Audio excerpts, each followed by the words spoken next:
Support for this episode of Judaism Unbound comes from the Oshman family JCC in Palo Alto, California, whose vision is to be the architects of the Jewish future. The Oshman family JCC empowers you to experience Jewish paths toward a life of joy, purpose, and meaning through innovative Jewish learning and wellness programs, community building, and initiatives to develop the next generation of Jewish leaders. Learn more at www.paloaltojcc.org. This is Judaism Unbound, episode 308. We've got Chutzpod. Welcome back, everyone. I'm Dan Liebenson. And I'm Lex Rofberg. And today we are doing something that we love to do, which is to welcome a new podcast into the Jewish podcast ecosystem. One of the co-hosts of this new podcast is one of our favorite guests ever on Judaism Unbound. This has only happened a few times when we had a guest and the conversation is so interesting and going so well that we decide mid-interview to make it a two-parter. That happened with one of today's guests and one of the co-hosts of this new podcast, Shira Stutman. And the other co-host is one of our favorite actors from some of our favorite shows, The West Wing, Scandal, and other shows. Of course, we're talking about Chutzpod with Shira Stutman and Joshua Malina.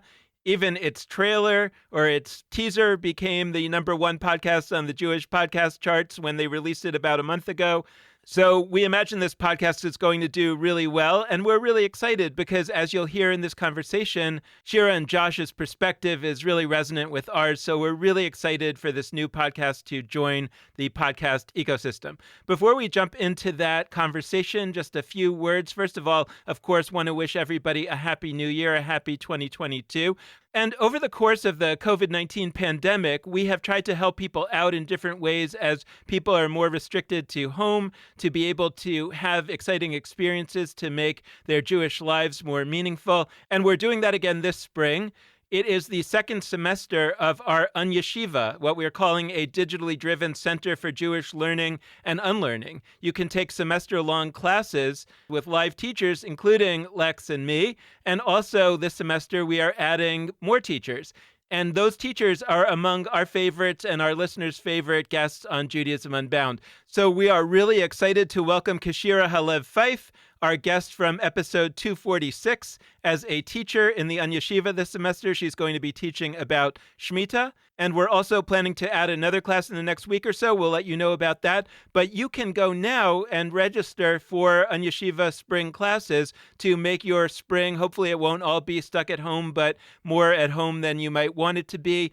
You can make that more meaningful and enjoyable by registering for one of our Yeshiva classes. Just head over to unyeshiva.com, or you can just go to the judaismunbound.com website and click on the Yeshiva link to find out all the information and see how to register.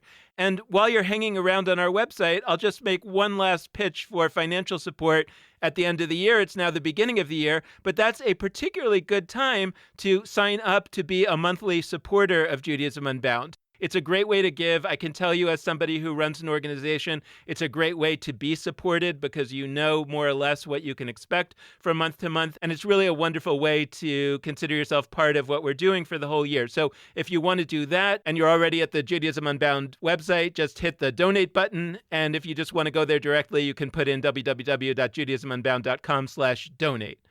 So now let's turn our attention to today's conversation. Our guests today are the proprietors and co-hosts of the latest podcast to join the Jewish podcast ecosystem. It's called Chutzpod, and its catchphrase is Ancient Texts for Modern Times. Chutzpod is a weekly podcast in which our guests today, Shira Stutman and Joshua Malina, and their guests bring a Jewish lens to life's toughest questions. It's a podcast for people of all or no faiths, Hebrew school truants and proud yeshiva graduates, those who want to be inspired but don't want to schlep to synagogue, basically anyone trying to live a meaningful life during these trying times.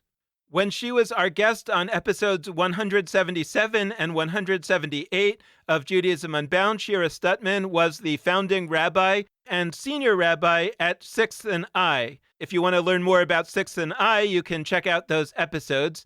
She has recently retired from that position and is doing a bunch of other things that we'll talk about in the episode, including working on a book on the blessing of interfaith couples, starting a new minyan in Aspen, Colorado, and helping synagogue communities have less reactive and more heart-centered conversations about Israel. Joshua Malina, of course, is a well-known actor who you probably know from his role as Will Bailey on The West Wing. You may also know him as David Rosen on Scandal, and as Dr. Siebert, the president of Caltech, on The Big Bang Theory. Joshua Malina is not new to podcasting. As many of you know, he hosted the podcast The West Wing Weekly, which went from 2016 to 2020 and talked about each episode of The West Wing.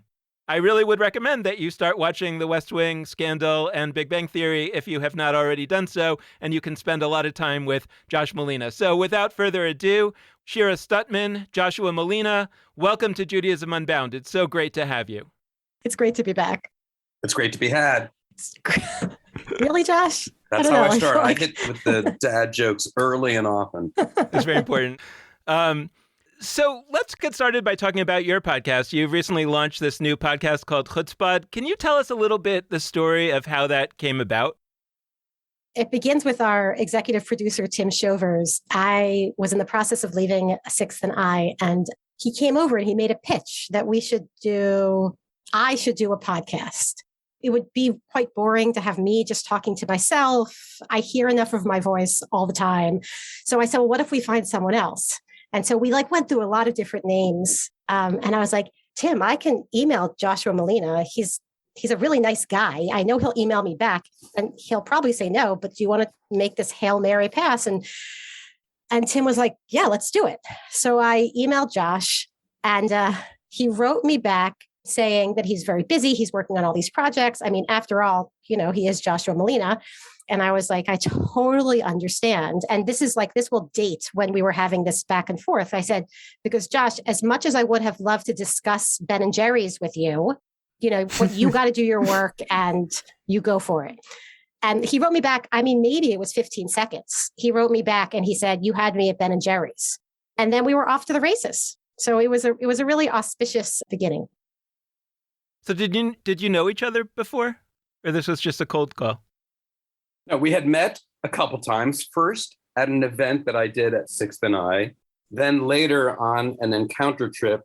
Encounter is a wonderful organization that invites Jews from all over the political spectrum and the religious spectrum and offers to take them to visit Israel and more specifically, and more importantly, the Palestinian territories, to provide them with perhaps a narrative to which they haven't been exposed over the course of their lives. They do it anonymously, which is wonderful, because I can't tell you how many people on our trip said, if my congregation knew, if the board of directors knew, if this person knew that I was taking a trip like this, I would lose my job, which I think is problematic. But Encounter addresses that problem by saying, look, this is anonymous.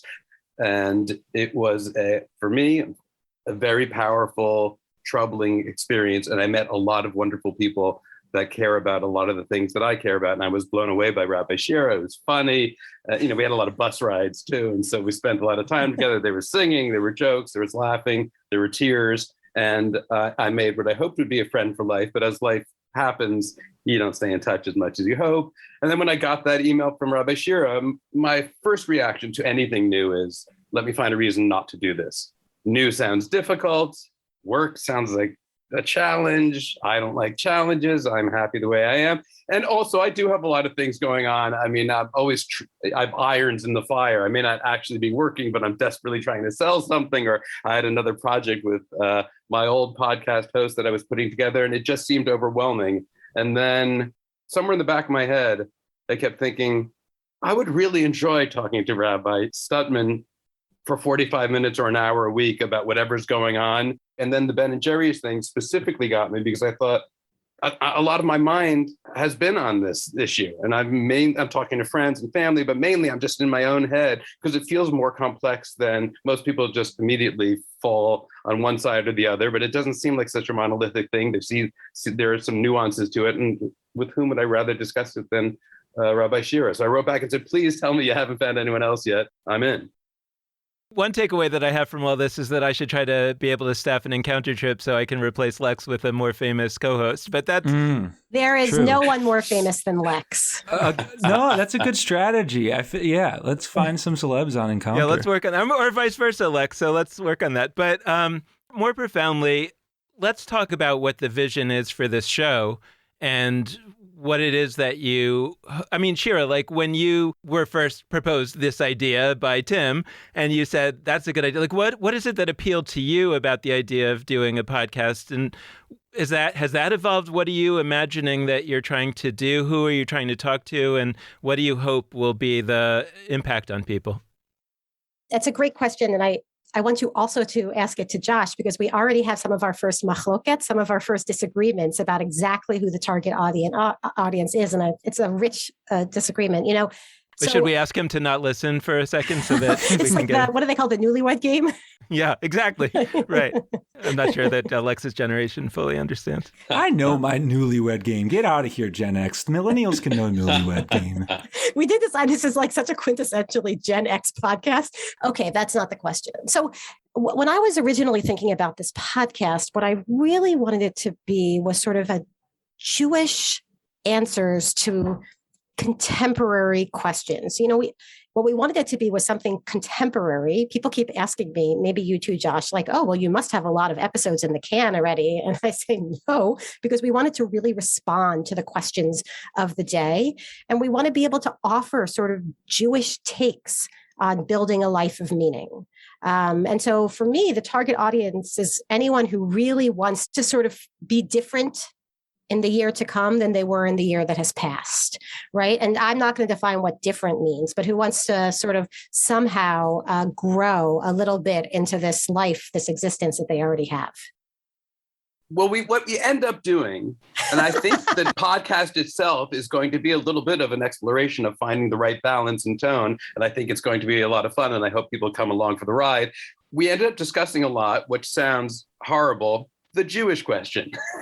How Jewish should the podcast be? Not that there really is a spectrum of Jewishness. I don't love when people say, I probably said it myself, I'm very Jewish. But of course, you're Jewish or you're not, and you're interested in Judaism or you aren't. And the idea certainly is for this to be accessible to people who are not Jewish, or people who are Jewish and feel nothing, or people who consider them just cultural Jews, or people who are married or dating a Jew.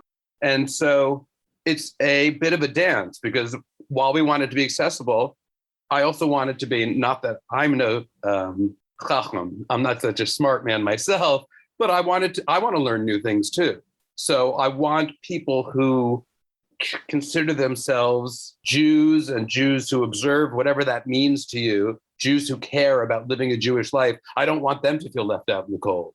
So I think what it really, and I think this can be done, and I think part of the fun is trying to figure out how to do it, is to explore our own Judaism, explain as we go, leave the door open to discussing. And now it's not a comparative religion podcast, but it's interesting also sometimes to consider how other faiths approach a similar issue, where we're connected, where we diverge. And I did one other podcast that was, from the sublime to the ridiculous about a TV show. Oh yeah, small other podcasts. No, it was part of the fun was a community arose around it, online, eventually at live events, and people were very communicative, and we got a sense of what they liked and what they didn't like about the podcast, and they were very vocal about what they disagreed with. And I mean, if we cannot count on at least a partially Jewish audience being vocal about what they disagree with, then the premise of the podcast is a failure. So I'm hoping both Jewish and non-Jewish audience members will tell us what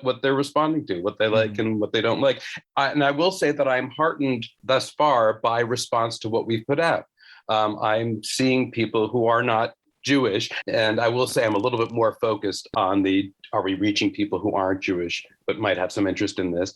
And it seems to be happening, and I hope it will continue to happen. And I do hope people will continue to tell us what they think of the show.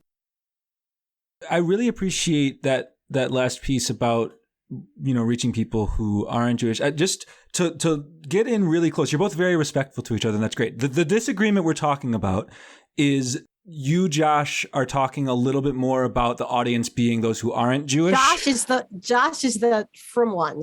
He's the one. I see. Yeah. But that being said, from what I just said, I think Shira has reached me and others have reached me. I never started by saying this is a Jews only podcast. I wanted it to be accessible. There are times where we thought maybe about pulling back on a little bit of scholarship or too deep a dive. And so I think there's a push and pull. But if you want to know where we were, ironically, the non-rabbi was saying, well, I think we need a little more substance there, or let's not shy away from diving into this. I think we can explain it. And Shira was saying, a lot of my work and my work at Sixth and I, my continuing work, and I've got a book, is about interfaith and people who aren't Jewish. And so it was important to her. And it is, I hope now, equally important to me that we reach that audience as well.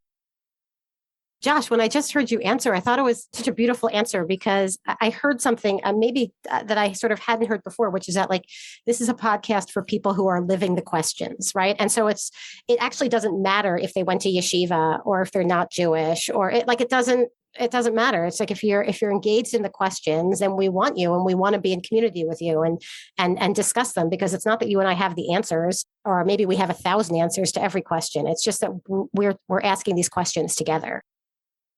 I love that you mentioned that it might be ironic for the rabbi to want to reach all the folks who aren't Jewish and the non-rabbi to want to laser in on Jews. And also I'm hearing that you've each affected the other on that. But there's something intuitive about that to me, actually. I actually think it makes sense that for somebody who has spent a little over a decade not working exclusively with Jews. I mean, I know Sixth and I is a community that's not just Jews, but who has been in a synagogue context and doing working largely with Jews, something about the podcast world feels like it's a space that people who are podcast hosts go to do something in their life that's a little different from what they're always doing and stretch to that different direction. And Joshua, you in all of your acting work are reaching such a huge cross section of just people, and there's not necessarily the same presence in your life or in your job of I am reaching Jews.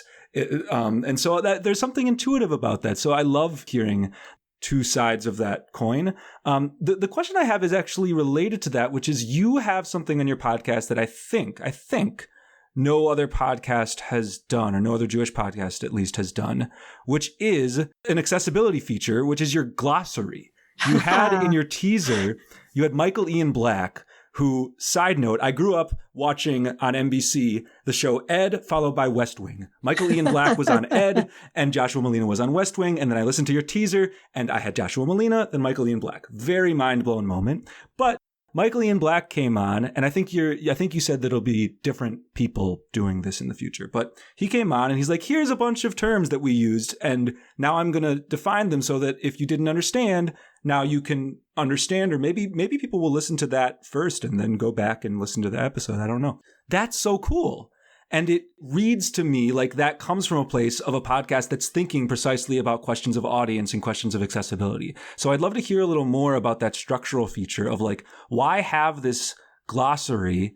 And by the way, it's not a boring glossary like in an academic book.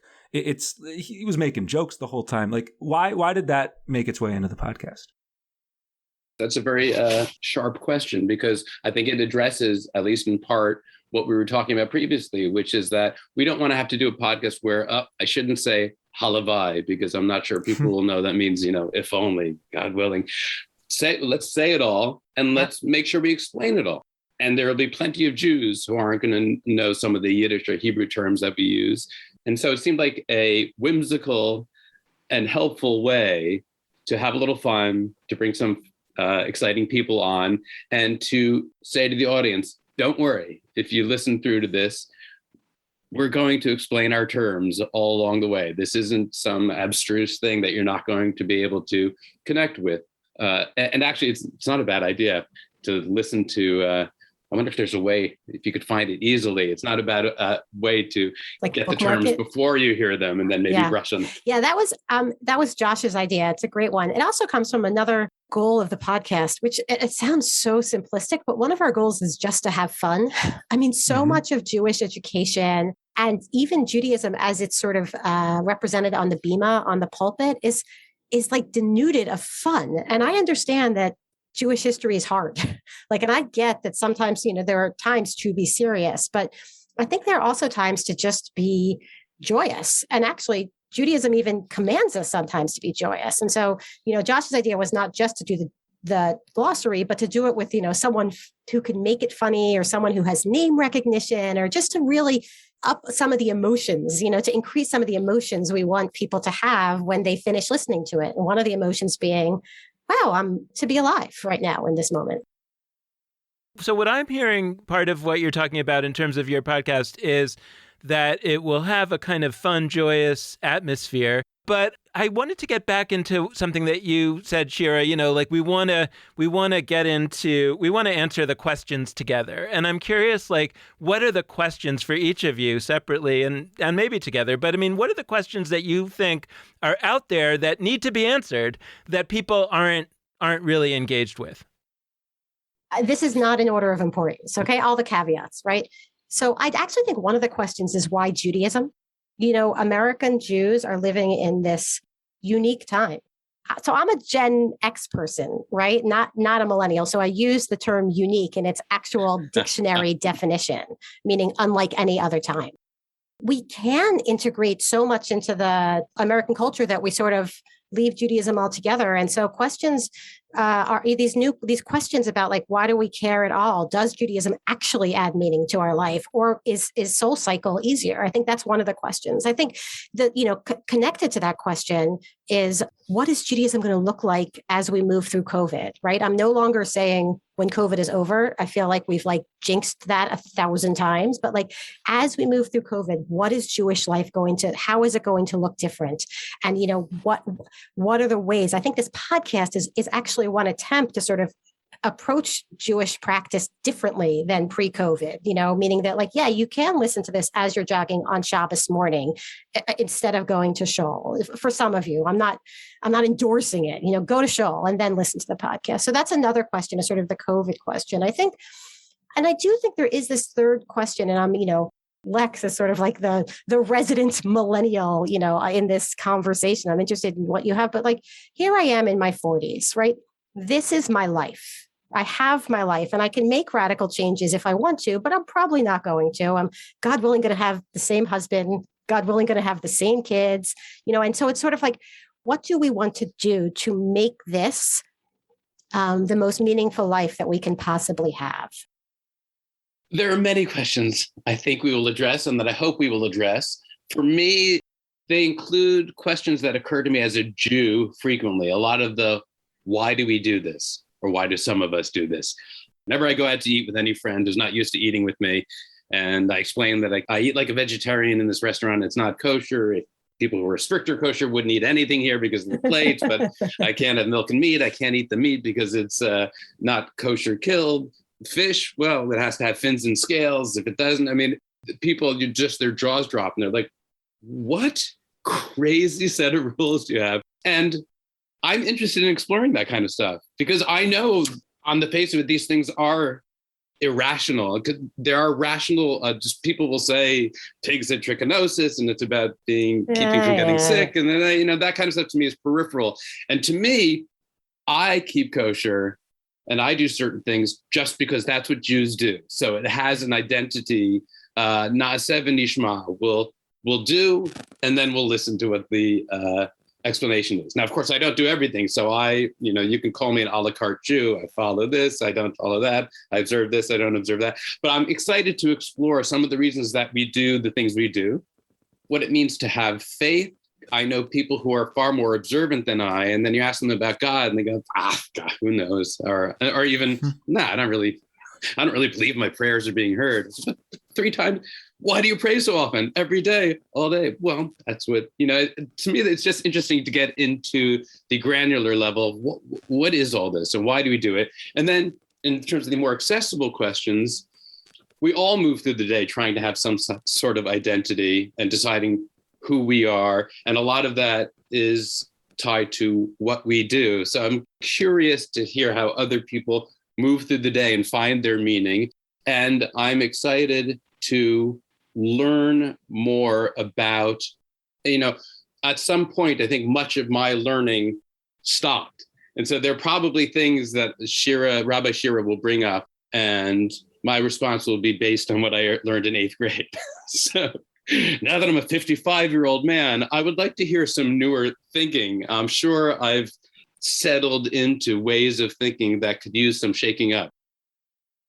So I wanted to hone in on something that you said earlier about how it's really important to the two of you that you're responding to questions of the moment. I loved the Ben and Jerry's shout out for listeners who followed along to that whole situation. Matzav, as it were. We'll put some links in the show notes for those who don't have context, but like you might have seen some news about Ben and Jerry's anchored to a specific, I don't know, a bunch of months ago, whenever that was.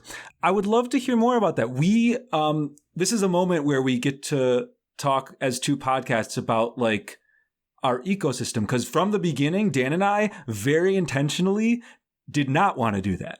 We were like, what we want to do, and by the way, that's not because we don't see value in it. It's just like what we wanted to do was ask similarly, like big Jewish questions or explore topics through Jewish lenses that are to a certain extent timeless, or at least not time bound to a particular news cycle moment.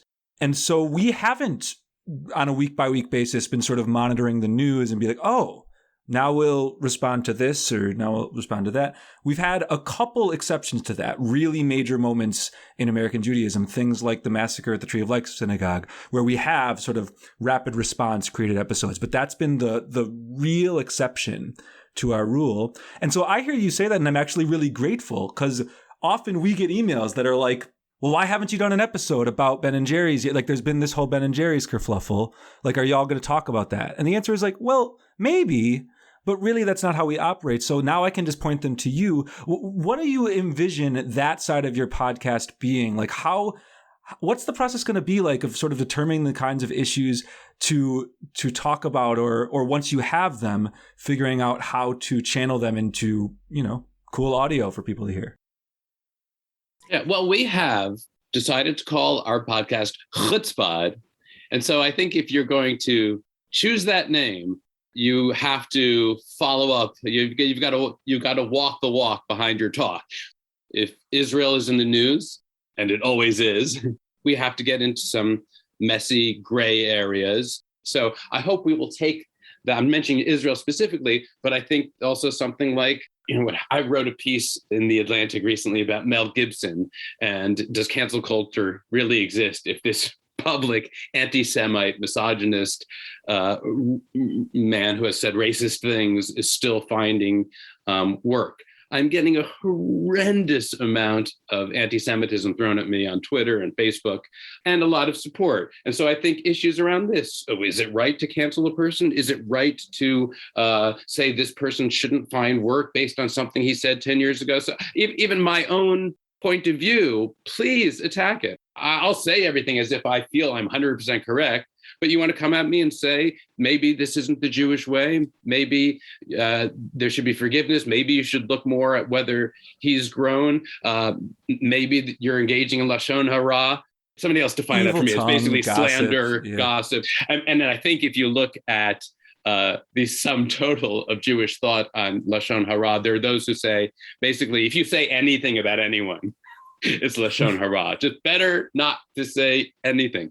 So I'm happy to have somebody come at me and tell me, you're dead wrong, and this is why. And I hope, I have the feeling more often than not, Rabbi Shira and I will not speak to each other that way. But I think we'll have guests. I think we'll have people writing on the website, and disagreement, if done with a modicum of respect, is a fine, enjoyable place, I think, for the podcast to live.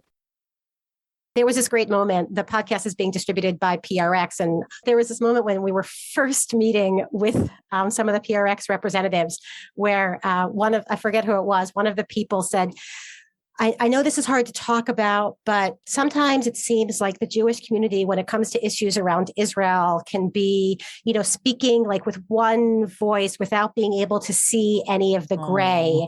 And I just hope that you all are able to sort of be able to have more of a conversation about Israel, Palestine. And I said, have you Googled us? I mean, you don't even have to go down like the page, on Google to like the fourth or fifth page before you see everything pop up. So I do think that Josh and I have reputations for saying what's on our mind. But I think your question's a really good one, Lex, about sort of, why be contemporary? And I sort of have, two different answers. The primary answer is because I feel that too often Judaism is portrayed as being about the past, right? It is. I mean, we do have these texts from the past, these holidays that come from the past, all of this from the past. But for me, what makes Judaism meaningful is the present and the future. And so when we are talking about things that are happening right now or things that are about to happen, it sort of reminds us that Judaism is actually, it's like a technology. We talked about this last time on Judaism Unbound. Like it's a technology that we actually can use today and tomorrow, and it's not just about yesterday. And the other thing, and this is like a second reason, but it is true. It's like a little bit of a pedagogical technique, because if a lot of the people who are going to be listening to the podcast are sort of what we would call amcha, right? They are people who, did not spend 13 years in yeshiva, cannot read the Torah in its original Hebrew. They are also probably people who know what's going on in the world, if you're talking about our target audience. So we can bring people into the Jewish conversation by talking about what's going on in the world. Instead of starting with Torah, we start with the environment, right? Or instead of starting with some rabbi from the Talmud who, has a Wikipedia page, but basically, many people don't know about, we actually start with the questions of the day, and then we sort of use Jewish tradition to inform them. I always have this wish that in Hollywood, there would be this incredible reimagining of Judaism going on, because you've got the most creative people, and if they could apply their creativity to the material of Judaism itself, then all kinds of incredible things would come out of that. And instead we see occasionally that happens. I mean, you could argue that Prince of Egypt, or you could argue that I think elements of Curb Your Enthusiasm. There are things that here and there pop up, but it's few and far between. And I'm sort of wondering why that is, or maybe more profoundly than that, whether a podcast like yours or other interventions, things that we might do, would be able to better harness the creative energy of creative Jews to apply that to Judaism. But I'm just saying, if you take somebody who has all the capacity to sort of manipulate the material of Judaism the way that an actor can manipulate lines or a writer can manipulate words, that's my big question that I'd like you to address on the podcast. I don't know if I have any answers, but I'll certainly hop onto the question, Jan, because it is one of my, pet peeves that there isn't more substantive Jewish programming and substantive Jewish stories being told here where I live, which is putatively the imagination capital of the world. And Mel Gibson would have you think run almost solely by Jews, but certainly there's a big Jewish presence here. And it pains me that often, I don't want to paint with too broad a brush, but often if there's a Jewish plot line on a sitcom or a TV show that deals with it, it's the same, it's about knishes or about eating and complaining and sort of the rich but stereotypical view of what it means to be Jewish. I have been blessedly part of things that dig a little deeper. I was on a TV show called Sports Night that was created by Aaron Sorkin. This is 20 plus years ago. And I still have people come up to me and say, the Passover episode. Oh, the Passover episode of Sports Night. It was called April's the Cruelest Month. And Aaron Sorkin, whatever his level of observance is, he has a real Yiddish cup.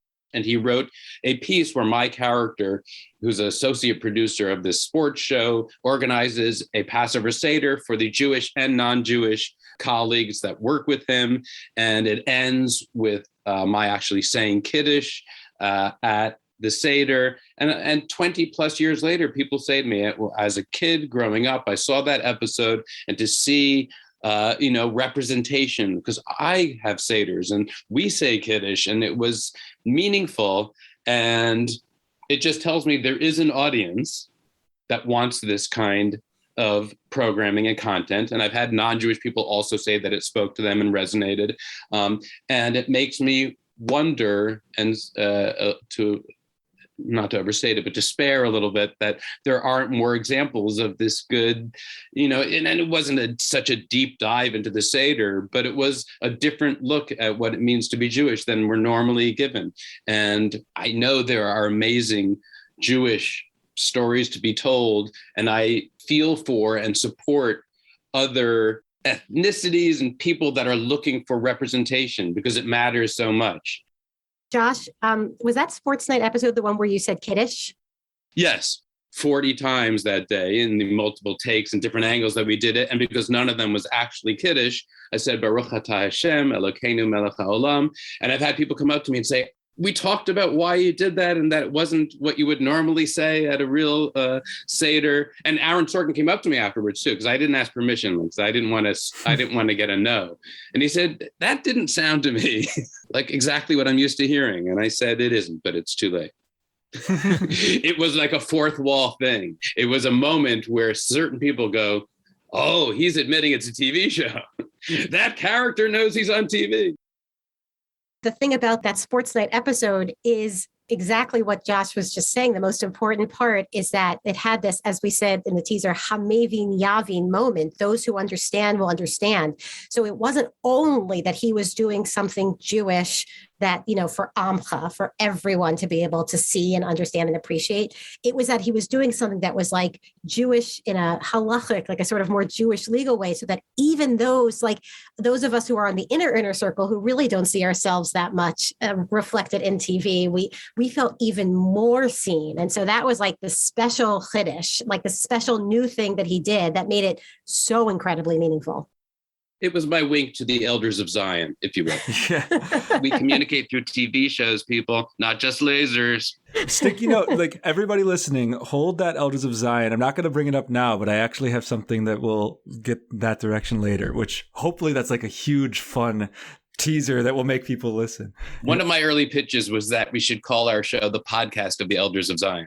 Well, there already is a website called Protocols that's a Jewish publication. So but between the two of you, you'd complete the whole name. I loved it. Let's be clear. I wanted to name it that. Nice. So I do want to sit with what you're saying about like the problematic ways that Judaism is represented in Hollywood, and I love the knishes. It's always like knishes. I feel like that's a good way of encapsulating it in 1 second. By the way, I'm pro knish. As am I. Look, we already have in our description a line about why is gefilte fish a thing. I've already heard back from people on Facebook saying, what? What is with this pot? I love gefilte fish. And I wrote, not my line. I like gefilte fish too. So Ashkenazi foodways are a good way to get listener emails. We've learned that over the years, both happy and upset ones. But like, I want to sit with this because I will say, maybe I'm naive. I'm pretty optimistic about the general trajectory of how Hollywood, not that it's solved, but like when I think over the years, and I also like, I'm fresh off doing a presentation to a synagogue about like pop culture Judaism stuff. So I was like just looking at some stuff over the years and decades of Jewish pop culture representations. The fact that today we have people like, say, a Jessica Kate Meyer who starred in The Pianist and then went and became a cantor. That we have Ezra Furman, who is a popular musician, who is now like launched her own Jewish podcast, is one of our comrades in the Jewish podcast system and was a guest of ours. Raviv Ullman, who was the star of Phil of the Future and now has a Jewish podcast. Like I feel like and it's like really deep diving with scholars of Jewish studies and all sorts of fascinating directions. Like there's something happening where the blurring between like the Jewish community in quotes and Jewish culture or like Jews on screen or whatever that is, I feel like we're finding ways to blur that line. And I'm very happy about that. Like, I think that it's very important that we find that we noticed all the ways that for generations, if you ask people like what touches their Jewish soul deeply, it might be their family's Passover Seder, but it might also be watching History of the World Part 1 made by Mel Brooks, or watching Yentl with Barbra Streisand, or I'm just going through the decades and like picking the first one that comes to mind. Like people, Rugrats Hanukkah for my generation. Like there's a lot of those things. And Adam Sandler's Hanukkah song, right? As silly and I love it and funny as it is, That's a significant thing for a lot of people. And for, I know a lot of young people to hear him going on about Hanukkah in a positive way, like that has real significance.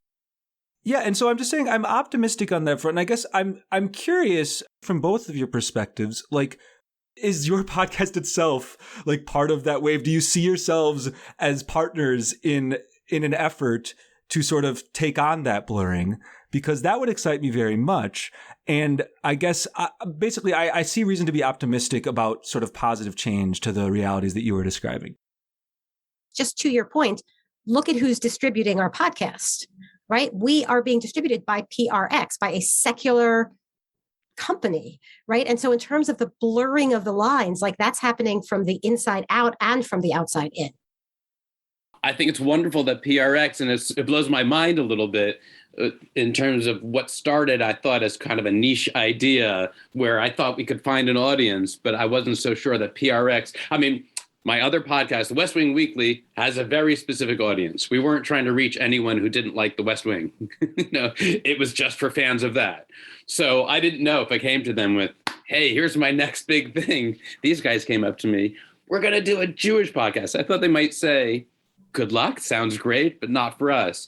But they embraced it. And so that's certainly, to me, an indication of change and growth. And maybe 10 or 15 years ago, maybe it wouldn't have happened. So I do think things are changing. And I am guilty, I know at times, of focusing on the negative aspect. And sometimes glacial progress is still progress. And so sometimes you can't see it in a moment to moment thing. But then when you go from this year to 5 years later, you go, that used to be over there. That thing moved.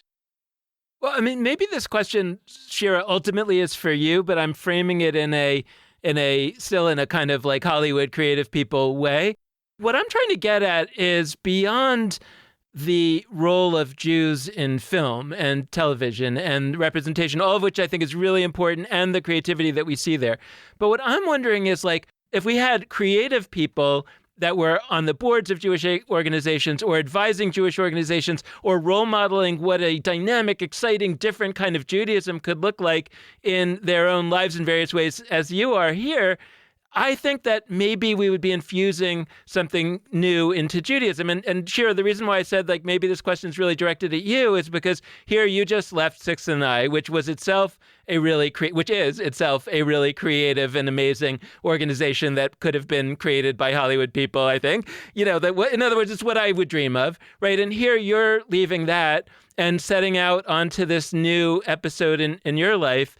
And I was wondering a little bit if you could sort of talk a little bit about what you are working towards. I know it's not firmed up yet, but I mean, like, how you're thinking about that.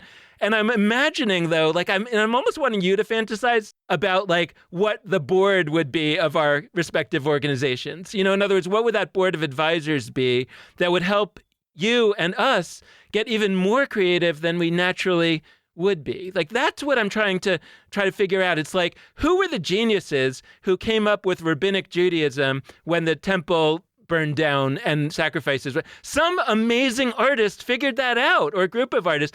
What is it going to look like to have the amazing group of creative artists that are going to figure out what comes next after this version of Judaism is sort of playing itself out? I think it is. First of all, I want to say out loud what you two know well, and you two also, Josh, but especially Judaism Unbound fans like myself know to be true, which is that this creative stuff is happening, right? And it's happening all over the place. And there are really smart, thoughtful people who are doing different kinds of work. So it's not that it's not happening anywhere. It's just that a lot of those projects haven't been set on fire yet in a good way, right? Like, you know, and sort of like, you know, haven't sort of taken off yet. So I think, you know, you had a positive way of asking the question, Dan, which was like, who would we pull together to do this? And then you had the sort of more negative take. It's like, why isn't this happening? And what's wrong with American Jews? And so I think that sort of like the positive spin, it goes back to Lex's last question about the mixing between, you know, what it means to sort of like live a Jewish life. That like Judaism doesn't only happen in the home or in the synagogue. It also can happen like on the set and in the workplace. workplace. And one of the things that we want to have happen, and by the way, this is not just a contemporary thing. This is true even in Talmudic times. The rabbis pretended that Judaism was like all about binaries. You were in or you were out, but we know that's not, even they didn't believe that was true. And that this is coming more to the fore, that people can have more than one religion, that people can daven while they're at work, sitting at their desk, right? That there is more mixing that is happening, that we will continue to grow as long as anti-Semitism doesn't continue to rise exponentially. And Dan, and I want to, here's the chutzpah part of it, right? I do want to talk about a little bit of why things might not be taking off the way that you or I, or Lex or Joshua might hope, which is the way that philanthropy works in the American Jewish philanthropic world, which is that you have either a few people giving out a tremendous amount of money. They're very good, thoughtful people. Or you have federation systems, which I think are more complicated, because then you have one organization that is serving lots of different types of donors. And so, the people who need to get the money so they can really launch, it can be complicated for the money to get where it needs to go. I'll tell you a quick story.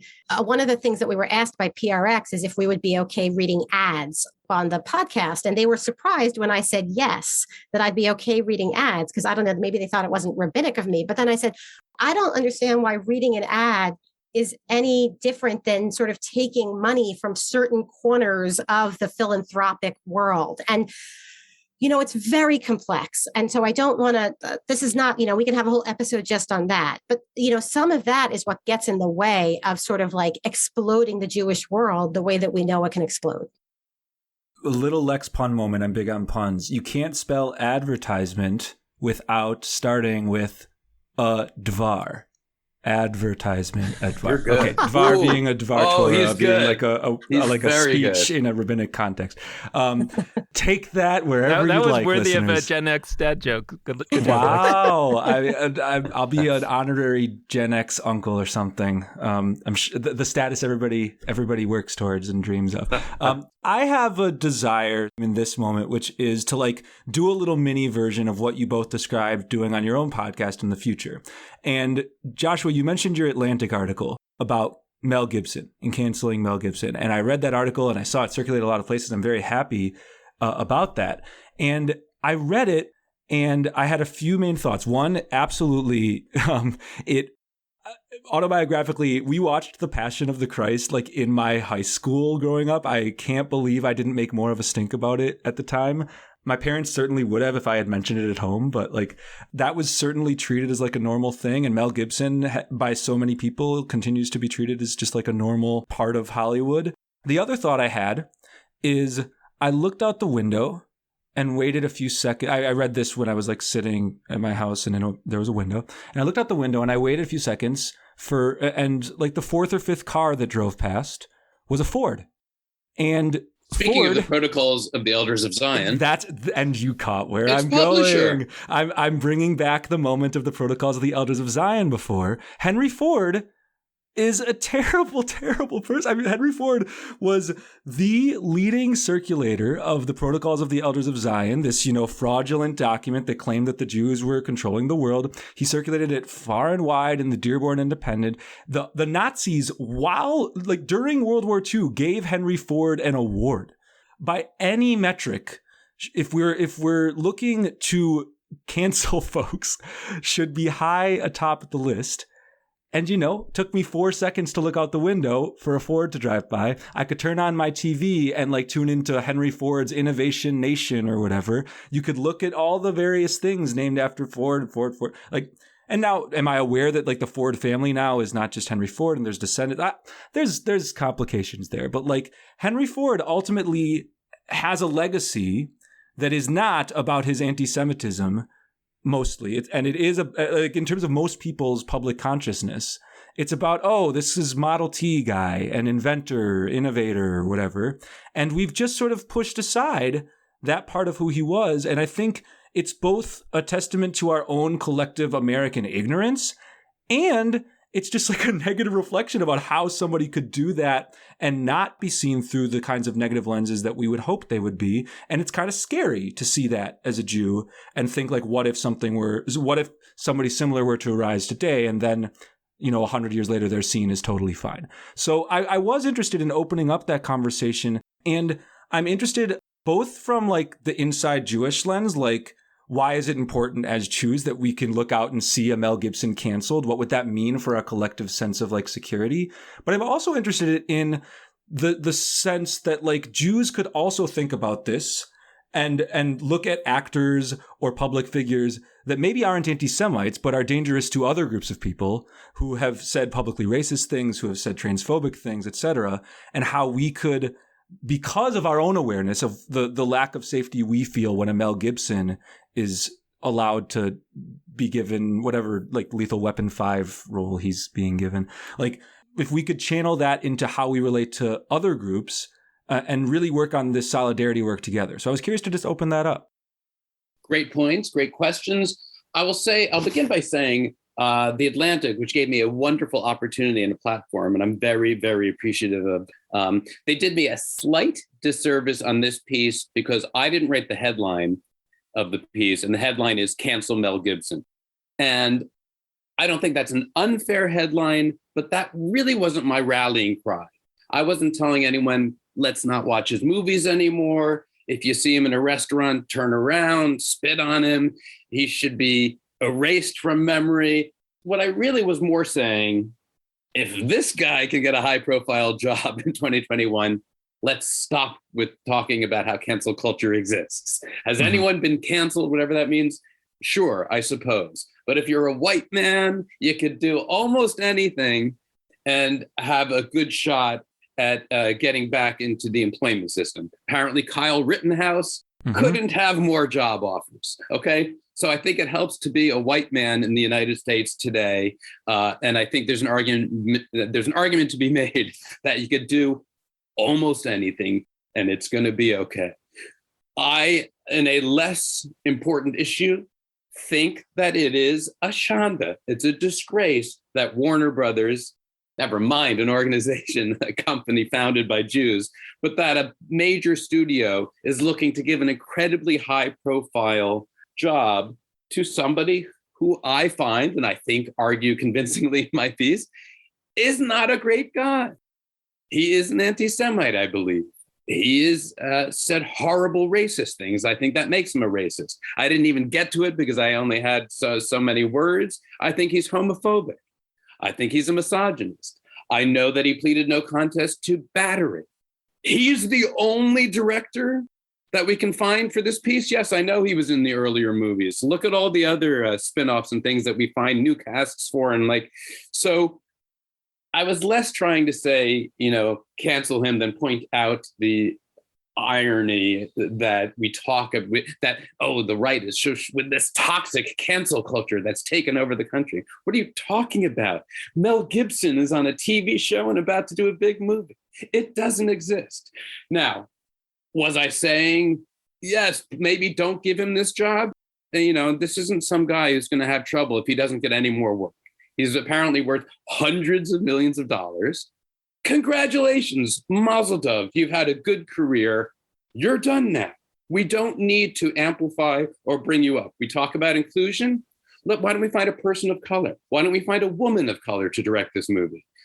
They're just, I think, better choices. So there's that. When it comes to Ford, of course, I every time I see a Ford or see a commercial for Ford, I think, fat. And I'm not going to tell people to stop buying Fords any more than I'm going to tell people to stop reading Roald Dahl's books because he was an anti-Semite. And so part of it is just education. Here's who Mel Gibson is, or if you want to argue was, we can have that argument. If Warner Brothers is still going to go ahead, and I never believed that they were going to read a Josh Malina article and change their mind, at least before you spend your $14 now, I think it is, on a movie ticket, know whom you're supporting. I think knowledge is good. I agree that we can let the movie going public decide. And certainly if a movie with Mel Gibson doesn't do well, it's going to make him harder to get the next job. I'm not like the world's leading proponent of cancel culture, but let's say you have a decades-long record of hate. I think that's worth discussing and discussing publicly and considering before you amplify or glorify that person. And just to be clear, I mean, there are no sour grapes here, right? You weren't up for that role in Lethal Weapon 5, right? I believe not. Because I love that. I'm getting thousands and thousands of people saying, you're just jealous of Mel.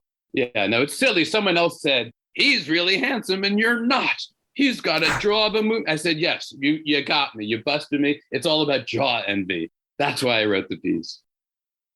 With regard to Mel Gibson, I mean, one of the questions that I was pondering as I was reading your article was like, what's so weird is that people seem to be like throwing around accusations of anti-Semitism all the time. I think it might be a Chicken Little situation where because people are saying that everybody's an anti-Semite, when the real anti-Semite arrives, we don't do anything major because it's like, well, then you would have to do it every single day to a million different people. It's like, yeah, because we're throwing that idea around too much. And I'm not hearing this conversation anywhere. So it's exciting to imagine that you might be having it.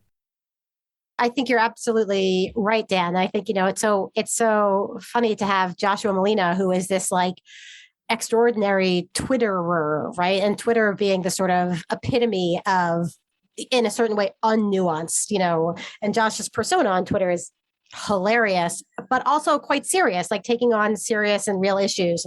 And he makes it more conversational than a lot of people I've seen. But here we have this other opportunity to like move from the Twitter sphere to like the actual deep conversation, and to really try to help people understand that that nothing is as simple as it seems. I mean, maybe Mel Gibson. By the way, Josh, I would totally pay $14 to see you in Lethal Weapon. I'd pay. Are you listening, Warner Brothers? That's one ticket sold already. I would watch it on HBO. On HBO. I respect that. You are funny, Dan. See? And now I lost my train of thought. Anyway, this idea of really taking difficult issues and talking about them in nuanced ways. And P.S., I mean, we're to go back to the conversation about the Encounter program that Joshua and I were on however many years ago. One of the coping mechanisms that we used was actually humor, right? Like we would have incredibly difficult interactions, and that we felt like deep in the core of our like kishkas, our like Jewish souls. And to be able to like talk about difficult things with a little bit of humor, I think the goal is not to make light of anything terrible, but instead to really be able to hear it and take it in and not have as much compassion fatigue and feel sort of part of the conversation rather than sort of wanting to put it across the room and close our ears. First off, noting the distance from I just lost my train of thought to immediately back on the train of thought was the actual literal fastest I've ever seen in my life. And we've literally interviewed people who lose their train of thought for the last 6 years. So that was remarkable. Like listeners, you didn't hear an edit. That was actually like, I lost my train of thought. Here's my train of thought. Question now, closing question. Yes. I hope it doesn't feel to you, Shira, like we're just saying this, but it's like truly true. When you were on our show, whenever it was, a couple years ago, we really got some emails from folks that it was incredibly meaningful for them to hear some of what you brought, and in particular, the way that you spoke about interfaith families and celebrating them. I was just curious to hear from you before we go. You have left Six and I, but like you have, like your status in the world isn't just that you left a thing, like you're doing things. And I'm curious if you can, in addition to the podcast work that you're doing, like if you could fill us in about like what you're up to right now and what your current sort of projects, goals are for the next few years. The process of me leaving Six and I actually happened over a course of many years. And you can actually watch it happen if you listen or read my High Holiday sermons. And, there was a time a few years ago where I gave a High Holiday sermon about running away from something versus running towards something. And I had to sort of like process, like, I'm not running away from something, I'm running towards something. And so what do they say? Every rabbi gives the sermon that they need to hear. Like you can, and some sermons, it can take me 5 years to write it because I'm like not ready to speak it out loud. I need a little bit more therapy or, whatever it is until I can figure out what I want to say.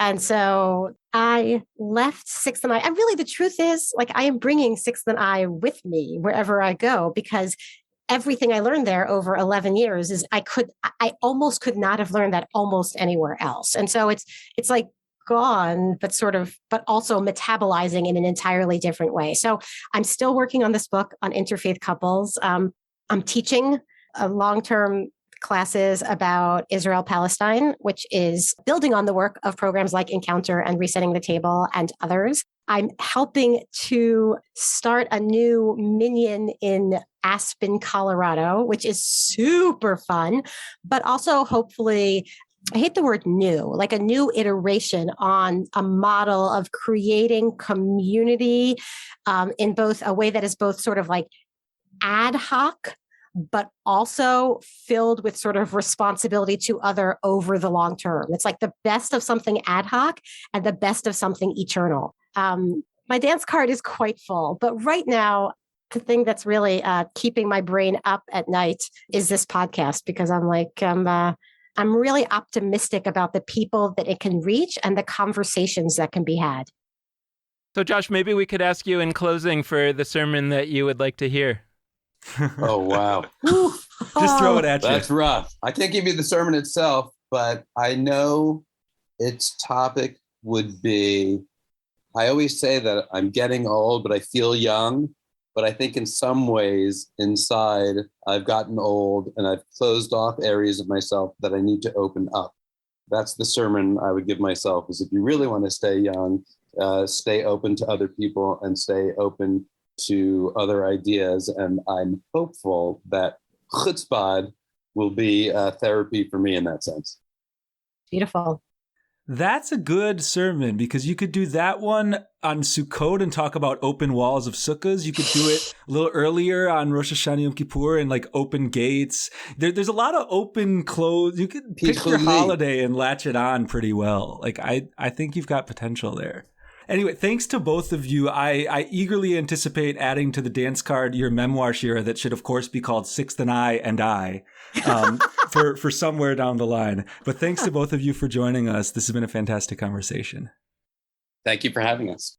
Thank you so much, guys.